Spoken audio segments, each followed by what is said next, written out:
Vamos a Chile porque el Banco Central dio a conocer los resultados económicos del país para el tercer trimestre de este año.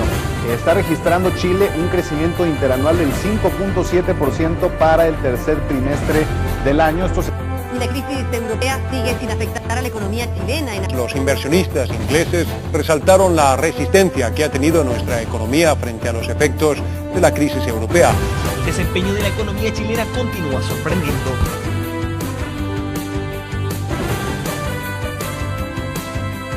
Chile es uno de los países más desarrollados en materia económica de toda la región. Su PIB per cápita es uno de los más altos, su economía es estable y no se desestabiliza ni con las más grandes crisis económicas. Es miembro de múltiples organizaciones de cooperación mundial, como la OCDE, ONU, UNESCO, entre otras. Sin duda, nuestro país ha crecido y nos debemos sentir orgullosos de aquello. Sin embargo, muchas instituciones de Chile no se han podido agarrar de ese crecimiento. Se han quedado atrás con un sistema deficiente y que necesita urgentemente ser reestructurado. Una de esas es el sistema de salud chileno. Una de las principales deficiencias que ha mostrado este sistema es el gasto de bolsillo, el cual trataremos de explicar en este reportaje.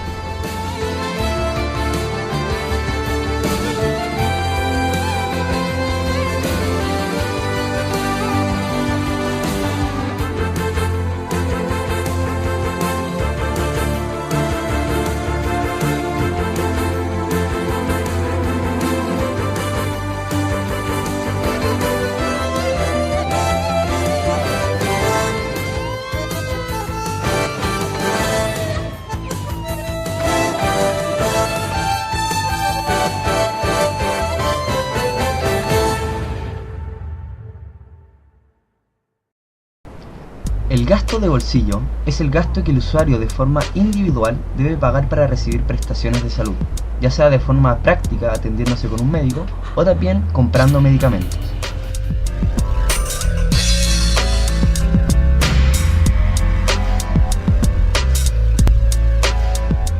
En prácticamente todos los países, las políticas de salud en el ámbito del financiamiento apuntan a la protección financiera de las personas y familias. Por lo tanto, se concentran en generar una disminución del gasto de bolsillo de los hogares que se destina a la atención de salud, por ser esta la forma de financiamiento de la salud considerada menos justa y menos eficiente.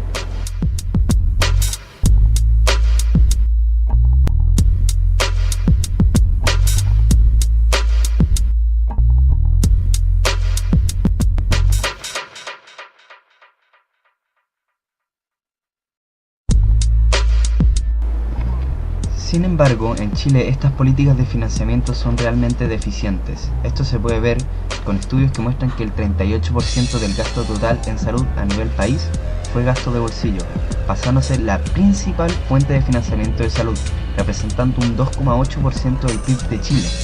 La OMS recomienda a los países que el gasto de bolsillo no sobrepase el 20% del gasto total en salud, por lo que estamos un 18% sobre lo recomendado, cifras realmente aterradoras considerando que el gasto de bolsillo es un gasto absolutamente regresivo.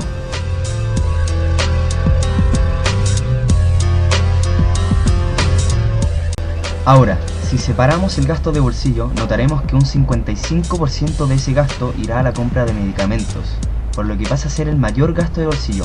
Pero entonces, ¿qué es lo que pasa con los medicamentos que hace que tengamos un gasto de bolsillo tan alto?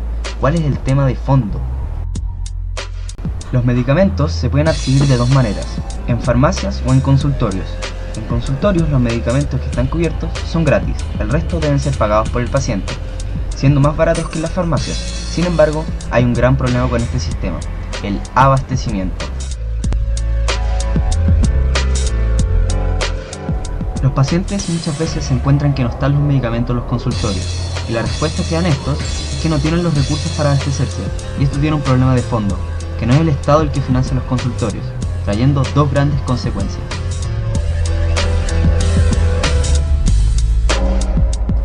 La primera consecuencia es que los municipios, que son los encargados de financiar los consultorios, muchas veces no tienen los suficientes recursos para entregarle a sus consultorios para que compren medicamentos, ya que sus recursos dependen directamente del nivel socioeconómico de sus habitantes, por un tema de impuestos. Y el segundo gran problema es que cada consultorio hace las compras de medicamentos por su cuenta, según su demanda por los pacientes. por lo que no compra al por mayor y no lo puede conseguir a un precio bajo, como sí sería si todos los consultorios compraran en conjunto los medicamentos.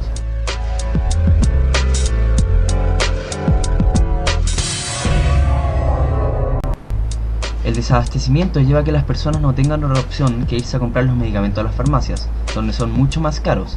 ¿Y qué es lo que se encuentran cuando llegan a esta? Esto no tiene nombre. Niegan los medicamentos baratos y ofrecen los que dejan más comisión. Tengo una oferta, 1990, descubierto, ahí le doy una vueltita. ¿Cómo está? ¿Cómo vamos a llevar a la Empleados de las grandes cadenas de farmacias denuncian a sus jefes. Nos exigen, nunca vemos la ganancia. El mercado se descontroló hace tiempo. No se está vendiendo salud, se está vendiendo lo que la empresa quiere que se venda. Tras el fallo del Tribunal de Defensa de la Libre Competencia en el que se determinó que Salcobran, Cruz Verde y FASA se coludieron para fijar precios en el mercado de distribución de medicamentos. Bueno, volvemos con las informaciones aquí en Canal 24 Horas y por supuesto vamos a seguir profundizando en el fallo del Tribunal de la Libre Competencia que condenó, ¿cierto?, a las farmacias Salcobran y Cruz Verde al...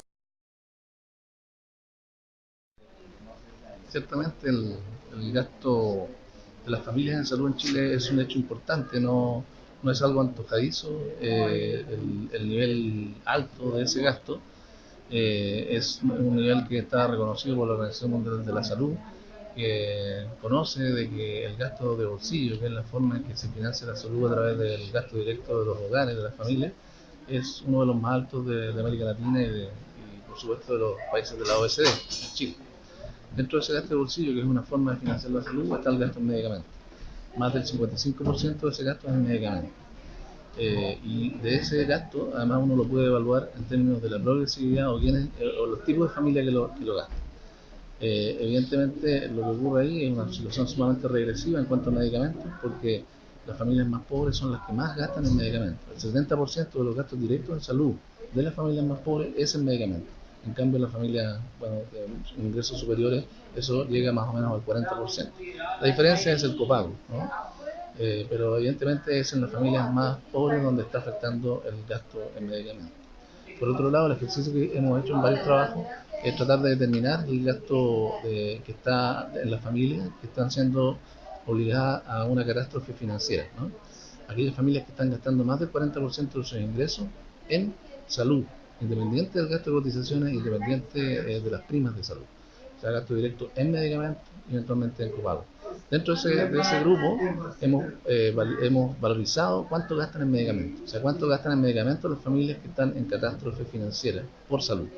Y eso nos arroja una cifra, que es una cifra importante, más o menos 155 millones de dólares al año, que es una cifra relevante. Yo decía, bueno, es más o menos la construcción de un hospital al año, no es una cifra menor para el Estado, pero tampoco es una cifra inalcanzable. ¿Por qué? Porque si uno piensa en un fondo para financiar los altos costos de medicamentos, entonces esta es la cifra que hay que tener en mente. Ahora, probablemente esta cifra deba ser menor porque los países implementan sistemas de evaluación del costo y de la efectividad de los medicamentos. Si tenemos un sistema como ese, seguramente el costo, por un lado, los precios que esos medicamentos tendrán que variar.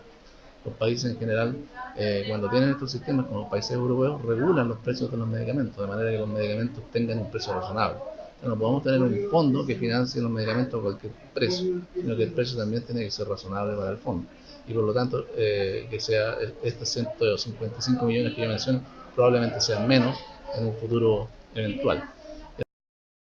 La ironía de todo esto es que, como dice Camilo Cid, estudios muestran que son las personas más pobres, los del quintil más bajo, los que desembolsan más porcentaje de su sueldo en medicamentos, cerca del 67,5% del gasto de bolsillo, mientras que el quintil más rico es el menor, con un 46,7%, todo un sistema que está a punto de derrumbarse.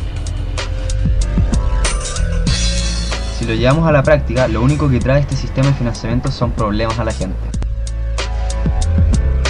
Finalmente, la gente es la que sale más perjudicada, y es aquí mismo donde entra el factor socioeconómico como determinante de la salud, debido a que las personas, sin diferenciar su sueldo, son las que finalmente van a tener que desembolsar gran parte de sus recursos, llevando a los más pobres a la miseria y a los de clase media a una situación permanente por riesgo a una catástrofe de salud. Entonces, cuando hablamos de determinantes de la salud, queda claro que uno de ellos es el nivel socioeconómico. Si nuestro mismo sistema de salud nos condiciona esto, el gasto de bolsillo es un gasto absolutamente regresivo, haciendo que las personas con menos recursos sean las más afectadas. Y si a eso se le suma estudios que muestran que son los que más porcentaje de gasto de bolsillo pagan por medicamentos, entonces significa que están en un grave problema económico.